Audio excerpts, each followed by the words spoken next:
கிறிஸ்துவுக்குள் பிரியமானவர்களே, கலாத்தியர் 5ஆம் அதிகாரத்தின் தியான பகுதிக்காக உங்களை அன்புடன் அழைக்கிறேன். அடிமையானவளுக்கு பிள்ளைகளாயிராமல் சுயாதீனமானவளுக்கே பிள்ளைகளாயிருக்கிறோம் என்று வாக்குத்தத்தத்தின் பிள்ளைகள் நாம் என்பதை, அதாவது இரத்தத்தினாலே அல்ல, வம்சாவளியினாலே அல்ல, விசுவாசத்தினாலே வாக்குத்தத்தத்தின் பிள்ளைகளாய் இருக்கிறோம். ஆதலால் நாம் மீண்டும் அடிமைத்தன நுகத்திற்கு உட்படக்கூடாது. நமக்கு கிடைத்திருக்கிற விடுதலையிலே நிலை கொண்டிருப்பதற்கு கவனமாய் இருக்க வேண்டும். நீங்கள் விருத்த சேதனம் பண்ணி கொண்டால் கிறிஸ்துவினால் உங்களுக்கு ஒரு பிரயோஜனமும் இராது. விருத்த சேதனம் என்பது நாம் இருதயத்திலே நாம் தவறான எண்ணங்களை நீக்கி போடுவதற்கு ஒரு நிழலான அடையாளமாக, வெளிப்புற அடையாளமாக, உடன்படிக்கையின் அடையாளமாக அது கொடுக்கப்பட்டிருந்தது. அதாவது பழைய ஏற்பாட்டு காலங்களிலே சொல்லப்பட்டிருக்கிற சகல பலிகளும், ஆராதனைகளின் முறைமைகளும், பிரமாணங்களும் திருஷ்டாந்தங்களாக, நிழலாக, ஜெராக்ஸ் காப்பியாக இருக்கிறது. உண்மை திருஷ்டாந்தங்கள் என்பது எடுத்துக்காட்டு. ஆனால் உண்மையான நிகழ்வை கண்ட பின்பு, நிஜத்தை நாம் கண்ட பின்பு, ஒரிஜினல் காப்பி நம்ம கையில் இருக்கும்போது ஜெராக்ஸுக்கு மதிப்பு கிடையாது, நிழலுக்கு மதிப்பு கிடையாது, எடுத்துக்காட்டுகளுக்கு மதிப்பு கிடையாது. நாம் இன்னும் ஜெராக்ஸ் காப்பிக்கும் நிழலுக்கும் திருஷ்டாந்தங்களுக்கும் முதன் உரிமையை கொடுப்போம் என்றால் உண்மையையும் நிஜத்தையும் ஒரிஜினலையும் அறியாமல் இருக்கிறோம் என்று அர்த்தம். அது இன்னும் அடிமைத்தனத்துக்குள்ளே, அதாவது முழுமை பெறாது இருப்பதினாலே அது அடிமைத்தனத்துக்கு உட்பட்டது போல காணப்படுகிறது. அதனால் நமக்கு ஒரு பிரயோஜனமும் இல்லை. there is no value for xerox, there is no value for நிழல், அந்த ஷேடோ. இப்படி காரியங்களை நாம் புரிந்து கொள்வதற்காக பவுல் விளக்கப்படுத்துகிறார். மேலும் விருத்த சேதனம் பண்ணி கொள்ளுகிற எந்த மனுஷனும் நியாயப்பிரமாணம் முழுவதையும் நிறைவேற்ற கடனாளியாய் இருக்கிறான். விருத்த சேதனம் பண்ணி கொள்ளுகிறவன் நான் நியாயப்பிரமாணத்திற்கு உட்பட்டவன் என்று தன்னைத்தானே அறிக்கையிடுகிறான். அப்பொழுது அவன் சகல நியாயப்பிரமாணத்தின் முறைமைகளையும் நிறைவேற்ற வேண்டிய கடமை உணர்வுள்ளவனாக, கடனாளியாக மாறிவிடுகிறான். அதாவது சரீரத்தாலே நீதிமானாக்க நாம் முயற்சி செய்கிறோம். அது மனிதனால் கூடாது. கிறிஸ்து ஒருவரால் மாத்திரம்தான் கூடும். அவருடைய ஆவி, ஆத்மா, சரீரம் ஒட்டுமொத்தமாக தேவனுக்கு கீழ்ப்படிந்து செலுத்தப்பட வேண்டிய சகல பலிகளையும், கடைபிடிக்க வேண்டிய சகல பிரமாணங்களையும், நீதியையும், ரூல்ஸ், கட்டளைகளையும் கிறிஸ்து தனது சரீரத்திலே, தனது மனதிலே, தனது ஆத்மாவிலே அவமானத்தை, நிந்தைவையெல்லாம் சகித்தார். மனிதனால் இது கூடாது, செய்ய முடியாதது. ஆதலால் கிறிஸ்து செய்து முடித்து விட்டார். ஒரு அடுப்படையிலே நீங்கள் அழகான ஒரு கறி குழம்பு, ஒரு சிக்கன் கறி குழம்பு வைக்கிறீர்கள்.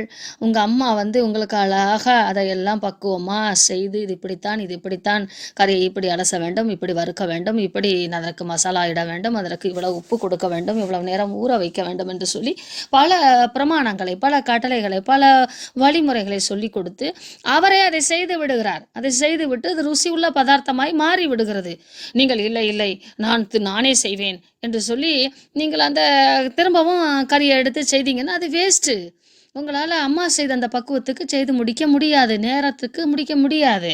நமக்கென்று ஒரு வாழ்வு வரும்போது அந்த வாழ்விலே எங்கள் அம்மா இப்படி சொல்லி கொடுத்தாங்க, ஆமாம் அவங்க அப்படி செய்தாங்க என்று நினைவு கூர்ந்து கிட்டத்தட்ட அம்மாவுடைய ருசிக்கு நம்மளால் செய்ய முடியாவிட்டாலும் செய்வதற்கு ட்ரை பண்ணுவோம். இது கிறிஸ்துவை பின்பற்றுவதற்கான அடையாளம். இந்த ரெண்டு காரியங்களை நீங்கள் புரிந்து கொள்வீர்களானால் பவுல் இங்கே என்ன சொல்லுகிறார் என்பதை நீங்கள் ஆழமாக கற்றுக்கொள்ளலாம். கிறிஸ்து இயேசுவினிடத்தில் விருத்த சேதனம் இல்லாமையும் ஒன்றுக்கும் உதவாது. ஏனெனில் அன்பினாலே இந்த கிரியையெல்லாம் செய்யப்பட வேண்டும். அது முழுமையான நம்பிக்கை, கீழ்ப்படிதல், இந்த ரெண்டையும் இணைந்ததுதான் விசுவாசம். நாம் ஒருவர் மீது முழுமையான அன்பு செலுத்தும் போது நாம் கீழ்ப்படிவோம். நாம் யாரை முழுமையாய் அன்பு செலுத்துகிறோமோ அவர்களுடைய விருப்பத்தை செய்வதற்கு முழுவதுமாக கீழ்ப்படிவோம். ஸோ அவர் ஹார்ட் கிவ்ஸ் அப். நம்முடைய இருதயம் அவர்களுக்கென்று விட்டு கொடுக்கும். 7ஆம் வசனம் மிக ஹைலைட்டா சொல்லுகிறார். நீங்கள் நன்றாகத்தானே ஓடினீர்கள், சரியாகத்தானே புரிந்து கொண்டீர்கள், உங்கள் குற்றமனசாட்சி நீங்கி சுத்திகரித்து அப்படிப்பட்ட விசுவாசத்தினாலே நீதிமான்களாக்கப்பட்டீர்களே. இப்படி சத்தியத்திற்கு கீழ்ப்படியாமல் போக உங்களுக்கு தடை செய்தவன் யார்? இப்படிப்பட்ட கீழ்ப்படியாமையினாலே, சந்தேகத்தினாலே, தேவனுக்கு முழுமையாய் கீழ்ப்படியாததினாலேயே ஆதாம் ஏவாள் விழுந்து போனார்கள் அல்லவா? நீங்கள் பின்வாங்கி போய் சரீர பிரகாரமான உழைப்பை நீங்கள் தேர்ந்தெடுப்பது தேவனால் அழைத்த காரியம் அல்ல. நீங்கள் புதிதாக பிசைந்த உங்களிலே புளித்த மாவை கொண்டு வந்து போட்டது யார்? நீங்கள் இவைகளை வேறு விதமாய் சிந்திக்க மாட்டீர்கள் என்று நான் நம்புகிறேன். அப்ப நமக்கு ஒரு கேள்வி வரும், யூதர்கள் அப்பாவது அந்த காரியங்களை எல்லாம் இன்னமும் பின்பற்றிட்டு இருக்கிறாங்களே அப்படின்னு. அவங்க இன்னும் கிறிஸ்துவை அறியவில்லை, கிறிஸ்துவை அவர்கள் நிராகரித்திருக்கிறார்கள். நீங்கள் இந்த கலாத்திய புத்தகம் படிக்கும்போது ரோமர் 11ஆம் அதிகாரத்தை திரும்ப திரும்ப வாசித்து விட்டு வருவீர்களானால் அழகாக புரியும். அவர்களுக்கு கொண்டு ஒரு காலமும் நேரத்தையும் தேவன் வைத்திருக்கிறார். கண்கள் குருடாக்கப்பட்டிருக்கிறது. அவர்கள் எதிர்பார்த்து கொண்டிருக்கிற மேசியா இயேசு கிறிஸ்து தான் என்று அவர்கள் உணராத ஒரு பட்சத்தில் இன்றும் அவர்கள் பலி கொடுத்து கொண்டிருக்கிறார்கள். மனிதனுக்குத்தான் எதிர்காலம், வருங்காலம், நிகழ்காலம் என்றெல்லாம் இருக்கிறது. தேவனுக்கு அப்படி அல்ல. அதனால் தேவன் யூதர்களை எப்பொழுது ரட்சிக்க சித்தமாக இருக்கிறாரோ அப்பொழுது அவருடைய கண்கள் திறக்கப்படும். மோசேயை போல நல்ல ஒரு தலைவனை திரும்பவும் ஆண்டவர் உருவாக்கி அந்த எனக்கு கொடுக்கப்பட்ட பிரமாணத்தின் நிஜம்தான் இயேசு கிறிஸ்து என்று போதிக்கக்கூடியவர்களை ஆண்டவர் எழுப்புவார். அவர்கள் இப்பொழுது தற்சமயம் குருடாக்கப்பட்டிருக்கிறபடினாலே, கைவிடப்பட்டிருக்கிறபடினாலே, கிறிஸ்துவை ஏற்றுக்கொள்ளாமல் இருக்கிறபடினாலே நாமக்கு சுவிசேஷம் வந்துகிட்டு இருக்கிறது. அந்த நல்ல ஒலிவ மரத்திலே நாம் ஒட்டப்பட்டிருக்கிறோம். ஆனால் வெட்டப்பட்ட அந்த கிளைகள் மீண்டும் ஒட்டப்படுவதற்கு டைம், காலங்கள் இருக்கிறது. அதனால் நாம் யூதர்களை பின்பற்ற இப்ப தேவையில்லை. அவர்கள் தற்காலிகமாக ஒரு சிறையிருப்புக்குள்ளாக வைக்கப்பட்டிருக்கிறார்கள். அந்த சிறையிருப்புக்குள்ளாக பொதுமக்கள், அதாவது இஸ்ரவேல் அல்லாத புறஜாதி மக்கள் அங்கே கட்டுப்பட தேவையில்லை, அடிமைப்பட தேவையில்லை. நமது பூரண ரட்சிப்பு நிறைவேறும் போதுதான் யூதர்களுக்கு ரட்சிப்பான வாசல் திறக்கும். இப்படி மனிதர்களை மீண்டும் மீண்டுமாக ஒரு சைக்கிள் போல ஒட்டுமொத்த அடிமைத்தனத்துக்குள்ளாக உட்படுத்துவதற்கு பிசாசானவன் யூதர்களை பல வழிகளிலே பயன்படுத்துகிறான். இப்படி தேவ சித்தத்தை செய்ய விடாமல் தடை பண்ணுகிற மனிதர்கள் ஆக்கினை தீர்ப்பு அடைவார்கள். பவுல் தன்னையே உதாரணமாக வைக்கிறார். விருத்த சேதனம் தான் முக்கியம் என்றால் நான் ஏன் இப்படி துன்பப்பட வேண்டும்? இதுவரைக்கும் ஏன் நான் உங்கள் மத்தியிலே இப்படி போராட வேண்டும்? அப்படியானால் சிலுவை பற்றி வரும் இடரல் ஒளிந்திருக்குமே. நான் விருத்த சேதனம் தான் நல்லது அப்படின்னு நான் சொல்லி இருந்தேனா, அதுதான் சரி அப்படின்னு சொல்லி இருந்தேனா, எனக்கு என் மக்கள் எதிரி கிடையாதே. பட்டணங்கள் தோறும் என்னை அவர்கள் வெறுக்க தேவையில்லையே. என்னை அவர்கள் எதிர்ப்பின் மூலமாக அடிக்கவும் துன்புறுத்தவும் கொலை செய்யவும் எத்தனித்தார்களே. நான் இப்படிப்பட்ட பாடுகளையெல்லாம் சகிக்க தேவையில்லையே. ஐயோ, உங்களை குழப்புகிறவன் தரிப்புண்டு, அதாவது வெட்டுண்டு செத்து போனால் நலமாயிருக்கும். எவ்வளவு மன வேதனை அங்கலாய்ப்பு படுகிறார் என்றால் அவரால் இதை சகித்து கொள்ள முடியவில்லை. ரட்சிக்கப்பட்டவர்கள் மீண்டும் அந்த பாவ குழிக்குள்ளே, சாப குழிக்குள்ளே, நியாயத்தீர்ப்பின் குழிக்குள்ளே மாட்டிக்கொள்ள பவுல் விரும்பவில்லை. நீங்கள் விடுதலையோடு வாழ்வதற்காக அழைக்கப்பட்டிருக்கிறீர்கள். மாமிசத்திற்கு ஏதுவாக அதை நீங்கள் பயன்படுத்தாதீர்கள். உங்கள் விடுதலை மாமிசத்துக்குரியது அல்ல, ஆவிக்கும் ஆத்மாவுக்கும் உரியது. அது அன்பினாலே செயல்படும். கிறிஸ்தவன் பிரமாணம் என்ன? நீ எனக்கு உன் சரீரத்தையோ உன் மனதையோ வருத்தி நீ என்னை தேடுவதை காட்டிலும் நீ முழு மனதோடு என்னிடத்தில் அன்பு கூறு. உன்னிடத்தில் நீ அன்பு கூறுவது போல பிறனிடத்திலும் அன்பு கூறு. இதுதான் பிரதான கட்டளை. இந்த ஒரே வார்த்தையில நியாயப்பிரமாணம் முழுவதும் நிறைவேறும் என்று சொல்லி இருக்கிறாரே. ஆனால் நீங்களோ கிறிஸ்தவர்கள் ஒருவரை ஒருவர் கடிந்து பட்சிக்கிறீர்கள், ஒருவரை ஒருவர் குற்றம் சாற்றி அழிகிறீர்கள். நமக்குள்ளாக விரோதங்களும் குரோதங்களும் பழிகளும் பகைகளும் இருக்குமானால், ஒருவரை ஒருவர் கடிந்து பட்சிப்போமானால் நாம் அழிந்து போவோம். இன்றைய கிறிஸ்தவர்களுக்கு மத்தியிலே நடக்கிற மிகப்பெரிய பிரச்சனை இதுதான். ஒவ்வொரு மார்க்கத்தாரும் நாங்கள்தான் என்று தங்களை பெருமைப்படுத்தி கொண்டு பிற கிறிஸ்தவ யூனிட் பிரிவுகளை கேவலமாக நடத்தி கொண்டு ஒருவரை ஒருவர் தாக்கி கொண்டு இணையதளங்களிலெல்லாம் கிறிஸ்துவை போதிக்கிற ஒவ்வொருவருக்கொருவர் சண்டை நடந்து அதன் மூலமாக அசிங்கமான வாக்குவாதங்கள் எல்லாம் செய்து புறஜாதி மக்கள் எழும்பி கேவலமாய் பேசும் அளவுக்கு நம்முடைய ஊழியங்கள், கிறிஸ்தவ வாழ்க்கை, கிறிஸ்தவ சாட்சி உள்ள வாழ்க்கை தவறான ஒரு வழிகளிலே சென்று கொண்டு இருக்கிறது. ஆதலால் கிறிஸ்தவத்திற்கு அழிவு இருக்கிறது. எவ்வளவு வளர்ச்சி இருக்க வேண்டும் தெரியுமா? ஈஸ்ட் புளித்த மா பிசைந்து வைக்கப்பட்டால் ஒரு குறிப்பிட்ட டைமுக்குள்ளாக அது முழுவதும் உப்பிவிடும். அப்படி அமைதியாக சீக்கிரட்டாக மனித மனங்களிலே மறுமலர்ச்சியை உண்டாக்க வேண்டிய நாம் சரீர பிரகாரமான காரியங்களிலே போராடி நம்மை நாமே ஒருவருக்கொருவர் கடிந்து பட்சித்து அழிந்து கொண்டிருக்கிறோம். இந்த நிலை மாற வேண்டுமென்றால் நாமும் புரிந்து கொண்டவர்களும் என்ன சொல்லுகிறோம் என்றால் குறை சொல்லுகிறோமே ஒழிய அவர்களுக்காக ஜெபிக்க மறுக்கிறோம். அதாவது கண்குருடாகி போயிருக்கிற கிறிஸ்தவர்களுக்காக ஜெபிக்க நாம் மறக்கிறோம். இங்கே மனம் திரும்புதல் உண்டாகுமானால் காரியங்கள் எல்லாவற்றையும் தேவன் சரிப்படுத்துவார். நமது எண்ணம் கிறிஸ்துவை குறித்தும் கிறிஸ்துவின் நாமம் அவதூறாய் வழங்கப்படக்கூடாது, கிறிஸ்துவின் நாமம் மகிமை என்ற நோக்கம் இருக்குமானால் நாம் இப்படி கடிந்து பட்சிக்க மாட்டோம், சகிப்போம், ஒருவரை ஏற்றுக்கொள்வோம், ஒருவருக்கொருவர் பாரங்களை சுமப்போம், அவர்களுக்காக ஜெபம் செய்வோம். நாம் ஒழுங்காக சிந்திக்கிறோமா, ஒழுங்காக செயல்படுகிறோமா என்று நம்மை நாமே நிதானித்து அறிவோம். கள்ள போதகர்களை எதிர்த்து நிற்கிறோம் என்று சொல்லி தேவ நாம அவதூறு உண்டாகத்தக்கதாக நாம் அநேக புறஜாதி மக்களுக்கு புரியாத அநேக காரியங்களையும் நாம் சொல்லி கிறிஸ்துவின் நாமத்தை அவமானப்படுத்துகிறோம்.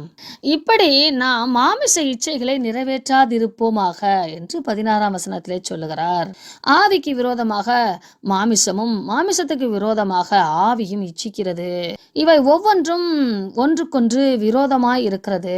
நீங்கள் உங்கள் ஆவியினாலே மனசாட்சியினாலே நடத்தப்படுவீர்களானால் நீங்கள் நியாயப்பிரமாணத்திற்கு கீழ்ப்பட்டவர்கள் அல்ல, அதாவது அடிமைப்பட்டவர்கள் அல்ல என்று சொல்லி மாமிச கிரியைகள் எவை என அங்கே ஒரு பட்டியலிடுகிறார். கிட்டத்தட்ட 18 வார்த்தைகள் போடப்பட்டிருக்கிறது. விபசாரம், வேசித்தனம், அசுத்தம், காமவிகாரம், இவைகளெல்லாம் மனிதனின் மனதிலே தோன்றி சரீரத்திலே செயல்படக்கூடிய காரியமாய் இருக்கிறது. திருமண பந்தத்துக்கு உட்பட்டு இருப்பவர்கள் திருமணம் ஆன பின்பும் தவறான உறவிலே இருந்தால் அது விபசாரம். திருமணத்துக்கு முன்பு தவறான உறவுகளிலே வாழ்கிறவர்கள் வேசித்தனம். பிறர் இடரல் அடையும்படியாக வாழ்வது அசுத்தம். தகாத விதமாய் அபகரித்து கொள்ள விரும்புவது காமவிகாரம். தேவனை மறந்து பிற எந்த ஒரு பொருளையும் முக்கியப்படுத்துவோம், முதன்மைப்படுத்துவோம் என்று அது விக்கிரக ஆராதனை. நாளைய தின குறித்து ஒரு கவலையோடு பிற மனிதர்களில் விசாரிப்போம் என்றாலே அது பில்லி சூனியம். என்னுடைய காலங்கள் உம்முடைய கரத்தில் அல்லவோ இருக்கிறது. தேவ சித்தம் இல்லாமல் என் வாழ்க்கையிலே எதுவும் நடக்காது. ஒவ்வொரு நாளும் ஜபமும் வேத வாசிப்பும் பழக்கமாய் இருக்கிறவர்கள் பிறரிடத்தில் சென்று தங்களுடைய வருங்காரியங்களை விசாரிக்க வேண்டிய தேவையில்லை. பில்லி சூனியம் என்பது தேவன் மேலே நம்பிக்கையற்றவர்களாய் வாழும் தன்மையும் வருங்காலத்தை குறித்து அறிந்து கொள்வதற்காக பிரயாசப்படுகிற காரியங்களும், உதட்டளவிலே அன்பை வைத்துக் கொண்டு மனதிலே பகைகள், விரோதங்கள், வைராக்கியங்கள், கோபங்கள், சண்டைகள், பிரிவினைகள், மார்க்க பேதங்கள், பொறாமைகள், கொலைகள், வெறிகள், களியாட்டுக்கள், இவைகளெல்லாம் மனிதனுடைய மனதிலே சிந்தையிலே தோன்றி வேரூன்றி அது இன்னும் மூர்க்கத்தனமான வெறிகளை நமக்குள்ளாக கொண்டு வருகிறது. களியாட்டுக்கள் என்பது என்டர்டைன்மெண்ட். தவறான வழிகளிலே நாம் மனரஞ்சமாய் இருக்க விரும்புகிறோம். இப்படிப்பட்டவைகளை செய்கிறவர்கள் தேவனுடைய ராஜ்யத்தில் பிரவேசிப்பதில்லை. இவைகளெல்லாம் மனிதனுடைய கண்களுக்கு மறைக்கப்படலாம், ஆனால் தேவன் அதை அறிவார். அக்காலத்திலே மறைக்கப்படலாம், ஆனால் அந்த கிரியைகளின் கனிகளினாலே அவர்கள் அறியப்படுவார்கள். கனி வெளிப்படும். மாமிசத்தின் கனிகளும் வெளிப்படும், ஆவியின் கனிகளும் வெளிப்படும். சட்டியிலே இருப்பது அகப்பையிலே வரும் என்று சொல்லுவார்கள். நீங்கள் உண்மை கிறிஸ்தவர்களாய் இருக்க விரும்புவீர்களானால் ஆவியின் கனி உங்களிடத்தில் காணப்பட வேண்டும். உங்கள் மனமென்கிற சட்டியிலே அன்பு, சந்தோஷம், சமாதானம், நீடிய பொறுமை, தயவு, நல்ல குணங்கள், விசுவாசம், அதாவது கண்டு அல்ல காணாமலும் நம்புகிற நம்பிக்கை, இவையெல்லாம் வேத வசனத்தை ஆழமாய் வாசிக்க தேவ கிறிஸ்துவின் லட்சணங்களை நாம் உணர நமக்குள்ளாக உண்டாகும் நற்குணங்கள், கிறிஸ்துவுக்குள் இருந்த நற்குணங்கள், சாந்தம், இச்சையடக்கம், இப்படிப்பட்டவைகளுக்கு விரோதமான பிரமாணம் ஒன்றுமே இல்லை. இந்த கனிகளை உடையவர்களாக வாழ நாம் பிரயாசப்பட்டாலே நாம் பிரமாணத்திற்கு நீங்களாக்கி விடுதலை அடைகிறோம். கிறிஸ்துவை தங்கள் சரீரத்திலே உடையவர்கள் தன்னுடைய சரீரத்தின் மாமிசத்தின் ஆசையை, இச்சைகளை சிலுவையில் அறைந்திருக்கிறார்கள். சிலுவை மரணத்திற்கு, கிறிஸ்துவின் மரணத்திற்கு விரோதமாய் இருக்கிற சகல காரியங்களையும் அருவருக்கிறார்களாய் காணப்படுவார்கள். நாம் இப்படி சிந்தையிலே, ஆவியிலே கிறிஸ்துவை உடையவர்களாய் காணப்படுவோமானால் ஆவிக்கேற்றபடி நடப்போம். வீண் புகழ்ச்சி விரும்பாமலும், ஒருவரை ஒருவர் கோபமூட்டாமலும், ஒருவர் மேல் ஒருவர் பொறாமை கொள்ளாமலும் இருக்க கடவோம் என்று 6ஆம் அதிகாரத்திலும் தொடர்ந்து பேசுகிறார். நமது வாழ்க்கையிலே நாம் கிறிஸ்துவை பின்பற்றுகிறவர்களாய் இருக்கிறோமா அல்லது மாமிசத்தை பின்பற்றுகிறவர்களாய் இருக்கிறோமா என்று ஆராய்ச்சி செய்து நமது கனிகளினாலே நம்மை நாம் அறிந்து கொள்வோம். கூடுமான மட்டும் நம்ம இருதயமாகிய பானையிலே தேவ இயேசு கிறிஸ்துனுடைய ஆவியின் கனிகளினாலே நிரப்புவோம். நாம் பிறருக்கும் அப்படிப்பட்ட கனிகளை கொடுக்க தேவன் நமக்கு உதவி செய்வார். நம்மை காண்பவர்கள் கிறிஸ்துவை காண்பதைப் போல உணர்வார்கள். கூடுமான மட்டும் அப்படி வாழ்வதற்கு நாம் பிரயாசப்படுவோம். ஆமென்.